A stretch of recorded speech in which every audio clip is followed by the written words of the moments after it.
Mateus, capítulo 12, o versículo 18. Mateus, capítulo 12, o versículo 18, a palavra diz: Eis aqui o meu servo, que escolhi, o meu amado, em quem a minha alma se compraz. Farei repousar sobre ele o meu espírito, e ele anunciará juízo aos gentios. Não contenderá, nem gritará, nem alguém ouvirá nas praças a sua voz. Não esmagará a cana quebrada, nem apagará a torcida que fumega, até que faça vencedor o juízo, e no seu nome esperarão os gentios. Que palavra maravilhosa, e ela servirá como bálsamo ao teu coração. Primeiramente, o Senhor Jesus foi aquele servo escolhido por Deus, o amado do Senhor Deus, do Senhor Pai, a quem a alma de Deus tinha prazer, pois ele era obediente, obedeceu completamente a sua missão aqui nesta terra. E a palavra fala que o Espírito Santo repousava sobre ele, abençoava o seu ministério terreno, e ele anunciava juízo entre os gentios. A palavra juízo traz consigo o julgamento, traz consigo o perigo da condenação. Alguns poderão escapar deste juízo e outros, infelizmente, serão condenados. O Senhor Jesus que tinha dito: eu não vos condeno. Quem vos condena é a palavra que vos tenho anunciado. Eu vim salvar. Entenda a forma como ele agia aqui neste mundo. A palavra primeiramente diz que ele não contendava. Ele não anunciava o juízo com intenções malignas, com intenções de destruir uma pessoa. Às vezes, nós falamos a verdade, mas sem o amor. Às vezes, nós queremos quebrar a pessoa ao dizer algumas coisas que percebemos como real. Só que nem todas as pessoas possuem uma estrutura, naquele momento, tão forte para suportar uma realidade, uma verdade, sem que ela venha com mansidão ou com amor. E a palavra está dizendo que ele não contendava, ou seja, ele não criava discussões, ele não criava brigas para transmitir o perigo do juízo. Claro que nós não podemos deixar de falar a verdade. Aliás, quando nós ocultamos a verdade, isso pode servir de veneno. Não podemos modificar a embalagem de um veneno ou de um recipiente de veneno. Modificando a embalagem não vai alterar a substância venenosa. Nós devemos colocar sim na embalagem, ou melhor, devemos colocar sim naquele recipiente do veneno, uma embalagem a qual indique que aquilo é um veneno. Mas nós não podemos de forma alguma transmitir o perigo que existe de uma forma a qual eu gostaria que a pessoa fosse destruída. Eu gostaria que a pessoa, se acabasse em pânico, em medo. Nós devemos olhar para esta pessoa que está precisando da verdade e comunicá-la, mas de uma forma a qual eu queira edificá-la, eu queira resgatá-la, porque quantas vezes queremos transmitir a verdade, mas para colocar obstáculo do que propriamente salvar, edificar ou restaurar esta pessoa que está quebrada. E a palavra fala que ele veio trazer juízo entre as nações, mas perceba que a Bíblia está dizendo que ele não contendava, ele não criava mecanismos para discussões tolas, querendo se posicionar como alguém que era o verdadeiro e os outros tinham que ser destruídos por esta verdade. Não. Ele se anunciava como verdade, mas ao mesmo tempo anunciava amor nas suas palavras. E a Bíblia diz que ele não gritava. Esta palavra gritar é impor a voz. Não precisava impor a voz. Aliás, ele chamava a atenção por tamanha mansidão. Entenda que naquele momento a qual aquela mulher iria ser apedrejada, ele não precisou gritar com aqueles homens para que eles viessem se afastar e não atingir aquela mulher com pedras. Ele simplesmente trouxe uma palavra que foi de encontro com o coração daquelas pessoas, dizendo: quem não tem pecado, atire a primeira pedra. Ora, o Senhor Jesus, ele não precisava impor a voz, porque o simples falar dele tinha autoridade. A autoridade não está no grito, a autoridade está na verdade do que se fala. Existem muitas pessoas que querem gritar, e não adianta. Um pai, muitas vezes, quer se utilizar de autoridade com o filho, e ele grita, mas aquele grito, ele soa como hipócrita, porque ao mesmo tempo que ele grita impondo autoridade, na verdade ele não está colocando autoridade, ele está colocando obstáculo de comunicação com o filho. Porque a autoridade está no falar verdadeiro. Não adianta o pai gritar: não beba, se ele está bebendo na frente dos filhos. Mas se o pai diz: não beba, e aquilo soa como verdadeiro, porque realmente ele não bebe, ele ordena que não se faça algo, mas ele é o modelo para isso, ele não faz. Ou seja, o falar dele é verdadeiro, a autoridade está no falar verdadeiro, não está no grito. O Senhor Jesus, apesar de falar manso muitas vezes, as palavras dele eram penetrantes, porque eram palavras verdadeiras. E a Bíblia fala: nem alguém ouvirá nas praças a sua voz. Ele não queria trazer com as suas mensagens uma alta exaltação, porque às vezes queremos falar a verdade para nos exaltar, como se eu dissesse: está vendo? Eu tenho razão. E quando na verdade ele queria falar a verdade, não por uma questão de marketing pessoal, mas por uma questão de que eu quero te ajudar, eu quero te tirar deste buraco, eu quero te tirar do lamaçal de pecado. É desta forma que nós devemos falar a verdade. Pois quando eu quero transmitir a minha mensagem por um marketing pessoal, eu torço para que aquilo a qual eu esteja falando seja o certo, independente se aquilo vai trazer maus resultados para a pessoa que está ouvindo a minha mensagem ou não. Eu quero estar certo. Quantos profetas que eu já ouvi e que disseram: olha, eu tive uma sensação, eu tive uma revelação de Deus para a tua vida, que algo de ruim pode acontecer, mas eu gostaria de orar para que isso não acontecesse. Isto é o verdadeiro profeta.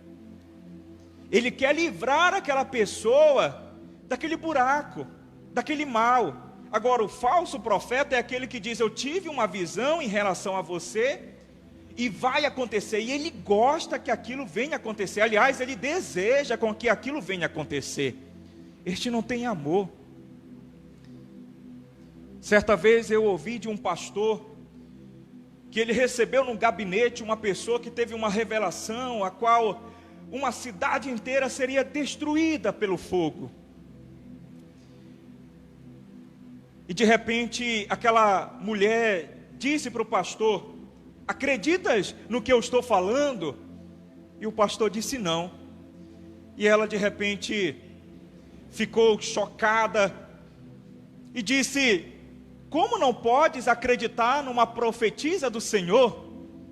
E ele falou: se você tivesse me falado esta mensagem com lágrimas nos olhos, eu acreditaria. Porque como pode uma pessoa passar a mensagem que a cidade inteira vai ser destruída sem derramar uma lágrima? Ora, Jeremias, ele transmitiu o coração de Deus mas ele transmitia com choro, com lágrimas. O Senhor Jesus anunciou muita destruição, inclusive a destruição em Jerusalém, o sitiamento em Jerusalém, mas ele fez aquilo com tamanha compaixão, praticamente chorando no alto da montanha. Porque nós podemos falar a verdade para alguém, não como marketing pessoal, não que nós venhamos desejar com que aquilo aconteça, mas na verdade estamos falando uma mensagem dizendo: olha, eu gostaria que você saísse dessa. Cristãos, nós devemos falar a verdade para as pessoas, mas principalmente com o objetivo de resgatar essas pessoas. Nós devemos passar a mensagem de Deus para o coração das pessoas, mas principalmente com o objetivo de transformá-las, de mudar a realidade delas. Não é por uma questão de que nós estamos certos, de que nós somos verdadeiros, não é uma questão de marketing pessoal. Não é uma questão para que daqui a pouco eu venha me gloriar dizendo: está vendo, eu tinha razão. Pessoas que agem desta maneira são egoístas, são arrogantes, prepotentes. E o Senhor Jesus não era nada disso. E ele anunciava o juízo entre as nações, ele anunciava o juízo entre os gentios. Nós devemos falar. O quão perigoso é o pecado, o quão perigoso é o nosso contexto. O nosso contexto que está envolvido em um materialismo, sem amor, um amor líquido. Um contexto que está perdendo a relação com os símbolos sagrados, com o divino, com a espiritualidade. Mas isso não implica que nós devemos trazer o juízo, ou a pregação do juízo, desejando com que as pessoas venham a ser destruídas. Nós queremos muito com que essas pessoas venham se salvar, pois este é o verdadeiro espírito cristão. E a palavra fala: não esmagará a cana quebrada. Ele não iria esmagar a cana quebrada. A cana que naquela época servia, por exemplo, para flautas, instrumentos. Então, era uma cana que estava rachada na beira do rio, que a água subia e esta água saía por aquelas rachaduras. Com isso, logo, aquela cana seria inútil, porque ela estava quebrada e ela era jogada, lançada. E a palavra está dizendo que ele não quebra, ele não esmigalha a cana rasgada, a cana quebrada. Isso significa misericórdia. Às vezes alguém está precisando de uma palavra, de um abraço. Pessoas estão com medo, apavoradas. Nós podemos exercer poder sobre essas pessoas que estão em fraquezas emocionais, colocando sobre elas o peso inútil, colocando sobre elas mais pavor, mais pânico. Quantos profetas estão agora anunciando um apocalipse que não é o correto, criando pânico na vida de muitas pessoas? Isto é falta de amor. Porque alguém poderá dizer: estamos vivendo a grande tribulação. Isso é loucura. Porque o Senhor Jesus, falando da grande tribulação, disse que nunca se teve e nunca se terá momentos de tamanha tribulação quanto no tempo a qual existirá a grande tribulação. Isto quer dizer que já houveram na história humana tantas situações piores do que esta. A gripe espanhola, por exemplo, matou para mais de 50 milhões de pessoas. As guerras, milhões de pessoas. Segunda Guerra Mundial, em torno de 20 milhões de pessoas. Regimes socialistas, por exemplo, como na Rússia, 20 milhões de pessoas. Na China, alguns dizem que chega a 90 milhões de pessoas. Ou seja, já morreram muitas pessoas, já existiram épocas piores. para que nós venhamos anunciar para as pessoas: estamos vivendo a grande tribulação. Isso é loucura, é falta de leitura bíblica. Nós estamos vivendo sim um momento ruim, estamos vivendo sim um momento a qual precisamos de misericórdia, precisamos compartilhar generosidade, amor, mas não é momento de anunciar desgraças, não é momento de nós completarmos toda esta logística comunicativa de medo que se espalha através da grande mídia. Não, é momento de nós levarmos palavras de esperança para as pessoas e dizer: acalmem o coração, isto logo vai passar. Jesus fala que ele não esmigalhava a cana quebrada. Isso significa que ele tinha misericórdia. Uma pessoa já está quebrada emocionalmente, nós queremos impor sobre ela ainda mais fragilidade, nós queremos impor sobre ela ainda mais palavras de pânico, julgamento, preconceito. Não, nós devemos colocar sobre essas pessoas o bálsamo de Deus, colocar sobre elas uma palavra de fé e de esperança, de que Deus pode nos livrar, de que Deus, Ele tem misericórdia. Quantas vezes os profetas se levantavam e anunciavam que realmente iriam acontecer coisas ruins, mas todas as vezes que eles estavam nos momentos ruins, eles oravam para que Deus tivesse misericórdia. Moisés orou para que Deus tivesse misericórdia. Jeremias anunciava que viriam épocas ruins para o povo de Israel. Mas quando chegou esta época, ele orava pedindo misericórdia. Daniel pediu misericórdia. Nós, profetas, não devemos pedir para que Deus venha matar, para que Deus venha destruir, mas devemos pedir para que Deus venha ter misericórdia deste povo. Nós não podemos esmigalhar a cana quebrada, nós não podemos espalhar para as pessoas ainda mais pânico, mais caos. Devemos ter uma palavra de misericórdia para com essas pessoas. Nós devemos ser humanos, nós devemos ser pessoas parecidas com o Senhor Jesus Cristo. A palavra está dizendo que Ele não esmigalhava, Ele não quebrava a cana quebrada, porque Ele entendia que esta cana precisava de restauração. Pessoas estão quebradas, pessoas estão destruídas, pessoas que estão me ouvindo agora, já não conseguem dormir, o nível de ansiedade estabeleceu um período de vigilância, que está transformando o corpo desta pessoa em um metabolismo constante. Ela não consegue sequer ter uma atenção boa, ela não consegue ponderar, ela não consegue raciocinar. E nós podemos muito bem, como pessoas que são influenciadoras, pastores que influenciam, podemos estabelecer ainda mais pânico na vida dessas pessoas, mas estaremos esmigalhando a cana quebrada. Sabe, muitas pessoas não retêm a água do Espírito, estão como estas canas jogadas na rua, ou seja, desamparadas por um governo.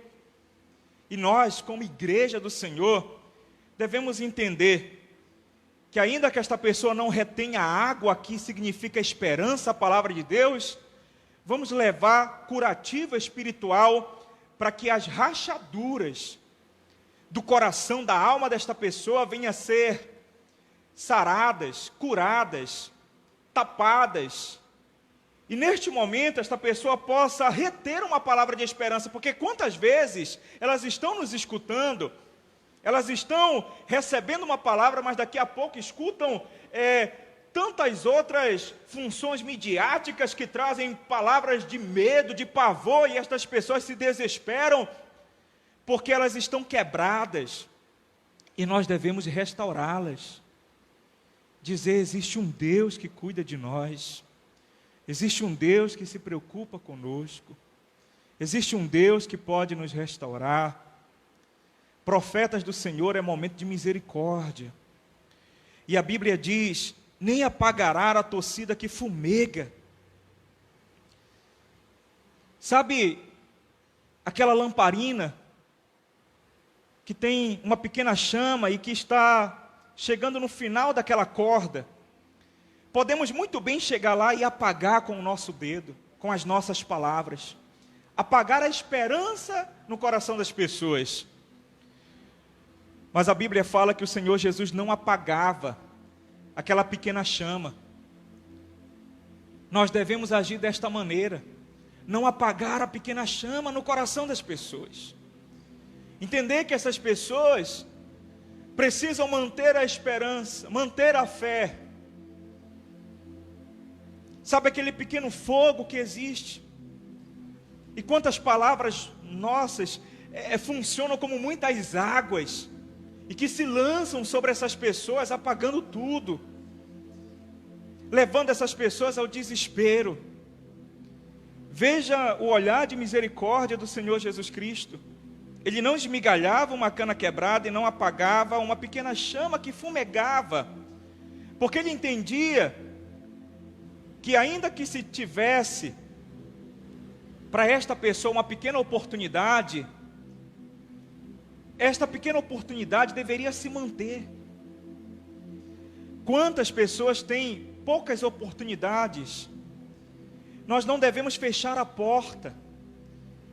Quando nós esbravejamos, impomos, quando nós trazemos uma palavra negativa, uma palavra que na verdade soa como julgamento, condenação, nós estamos fechando a única porta, talvez, de esperança e de oportunidade para esta pessoa. Talvez ela não tenha tido amor na infância, amor na adolescência, e ela vem para a igreja buscar a Deus, e na igreja ela não é ouvida, ela não é escutada, ela não tem acolhimento, ou seja, a pequena esperança que ela tinha, que era o reino de Deus, nós apagamos, porque tratamos mal, somos incompreensíveis, julgadores, preconceituosos. E a palavra está dizendo que Jesus não agia desta maneira. Ele anunciava o juízo, mas ele sabia como anunciar. Nós devemos anunciar o juízo, mas a verdade deve ser pregada em amor.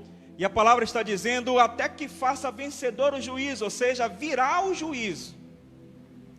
Nós devemos pregar sobre o juízo, mas até lá, nós não podemos retirar as pequenas oportunidades dessas pessoas. E muitas vezes retiramos com as nossas palavras, com os nossos gestos, com a nossa falta de acolhimento. Interessante, porque nos nossos dias precisamos de pessoas que escutem mais, pessoas que acolham. Sabe, em determinado momento no meio evangélico, eu ouvia muito aquela época onde se dizia, não fale da sua dor. Aliás, você não tem dor, repreenda isso. Então, o cristão não podia nem falar das suas dores, porque aquilo era falta de fé. E a igreja perdeu a oportunidade de escutar. Aquilo que não é dor para mim, pode ser uma dor terrível para alguém. Porque cada pessoa é singular.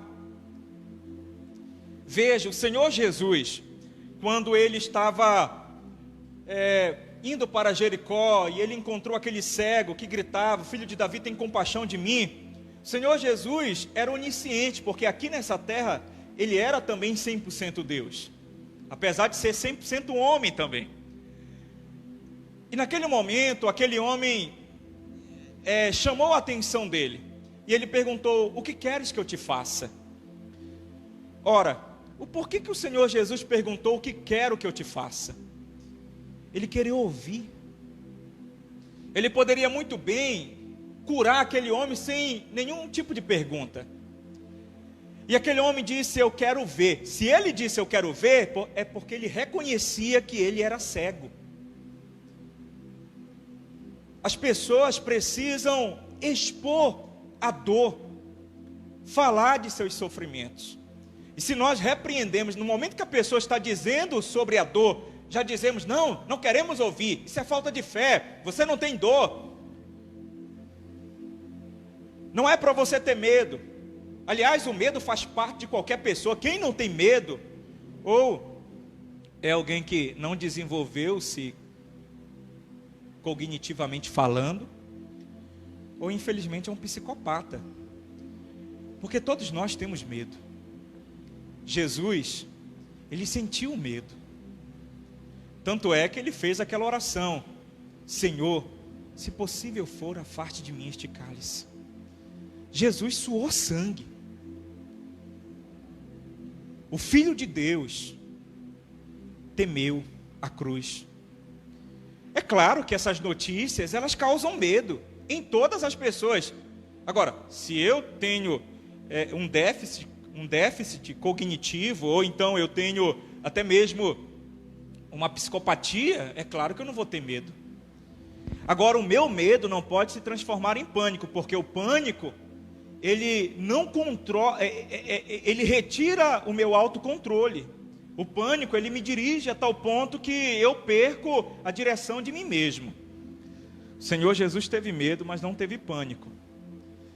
Tem muitos cristãos que estão com medo, e muitas pessoas não querem nem escutar esses cristãos. Escute, porque eles precisam de acolhimento, e outros estão em pânico.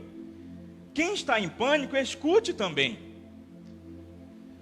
porque faz parte do cristianismo escutar. O Senhor Jesus escutou o cego. O que queres que eu te faça? Senhor, eu quero ver. Ele poderia nem escutar, mas ele quis escutar aquele homem, e ele nos ensina a escutar. Quantas pessoas o Senhor Jesus escutou? A mulher samaritana, ele poderia trazer sobre ela toda a revelação deste mundo, porque ele conhecia toda a vida dela, mas ainda assim ele fez algumas perguntas para aquela mulher.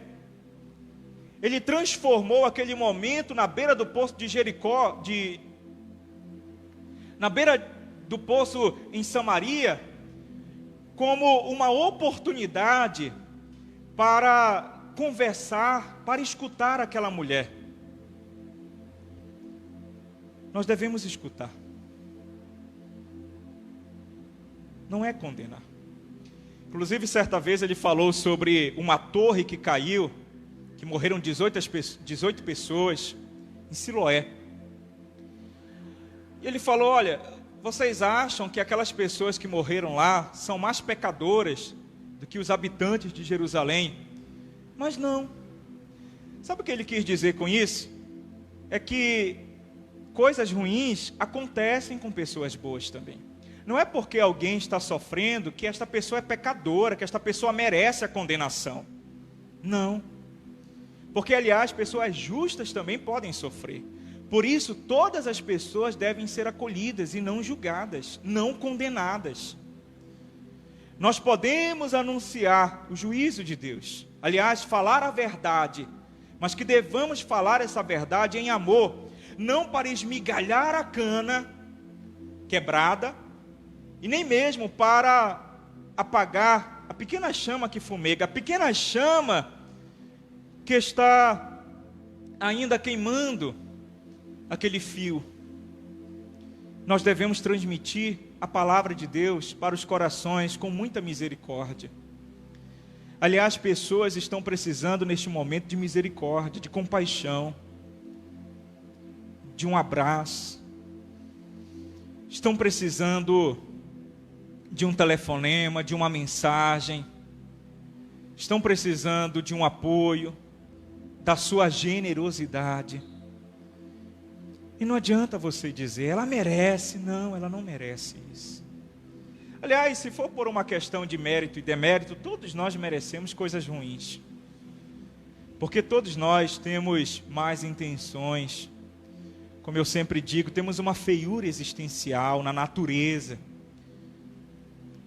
Mas devemos agir com misericórdia. E você que está me escutando agora, que talvez esteja rachado, quebrado, e talvez a tua pequena chama esteja se apagando, e você diga: Deus me abandonou. Talvez Deus esteja me condenando, me castigando. Na verdade, Deus está te olhando com misericórdia. Ele não está apagando a tua pequena oportunidade. Ele não está te tirando a chance de ser restaurado. Hoje você pode ser restaurado. Hoje você pode ser renovado. Ainda que você diga, mas eu já pequei tanto, eu tenho vários erros, mas ainda assim, este pequeno desejo no teu coração é uma pequena chama que queima de amor por Deus. Ele não quer apagar. Ele não está me mandando agora jogar uma água, um balde de água fria em você. Mas Ele está dizendo, eu tenho misericórdia desta pessoa. Eu quero estabelecer com ela uma comunhão. Eu quero restaurá-la. Sabe, o teu coração está quebrado. Você não consegue manter a água do Espírito Santo. A palavra que você recebe, logo você deixa vazar. A esperança que vem no teu coração, logo dá lugar ao medo. E Deus está dizendo, ainda que você esteja com o coração quebrado, eu estou pronto para restaurar. Ainda que o vaso esteja rachado, eu estou pronto como oleiro para restaurá-lo novamente. Deus está te oferecendo misericórdia, Deus está te oferecendo compaixão. Neste momento Deus está estendendo as mãos para você. Neste momento, Senhor Jesus, Ele fala a verdade para você. Sim, nós estamos em uma época mal, nós estamos em uma época difícil. No mundo tereis aflições, mas tem de bom ânimo. Deus está oferecendo para você as mãos dEle. Ele está estendendo as mãos. E Ele está te acolhendo. E nós queremos também te acolher. Nós queremos também te escutar. Não. Nós não queremos cortar a comunicação com você e dizer, não tenha medo. Todos nós temos medo. Todos nós temos medo. Eu tenho medo. Todos nós sentimos medo. Sentir medo é algo humano. A Bíblia fala que nós não conseguimos ver as coisas como elas são. Tudo nós vemos como que obscuramente, de uma forma muito remota. Mas Deus está te chamando para lançar sobre Ele a tua ansiedade. Ele não quer te esmigalhar, Ele não quer te quebrar, Ele não quer apagar esta pequena chama que existe no teu coração, este pequeno amor. Talvez você diga, eu quero voltar para Deus. Será que Ele vai me perdoar? É claro que Ele vai te perdoar. É claro que Ele vai estender as mãos para você. E hoje eu te chamo, venha para Deus, venha para o amor dEle.